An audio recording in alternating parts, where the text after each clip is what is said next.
ஒரு நிகழ்ச்சியில் ஞானி ஒருவர் பேசிக் கொண்டிருந்தார்.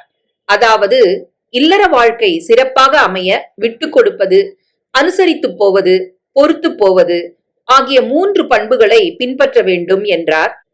அப்போது ஒரு பெண் எழுந்து, விட்டு கொடுப்பது என்று பொதுவாக சொல்கிறீர்கள், யார் விட்டு கொடுப்பது? கணவனா, மனைவியா? பிரச்சனை அங்குதானே ஆரம்பிக்கிறது.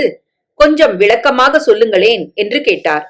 அதற்கு அந்த ஞானி பதிலளிக்கையில், யாரிடம் அன்பு அதிகமாக இருக்கிறதோ, யார் அறிவாளியோ அவர்கள்தான் முதலில் விட்டு கொடுப்பார்கள்.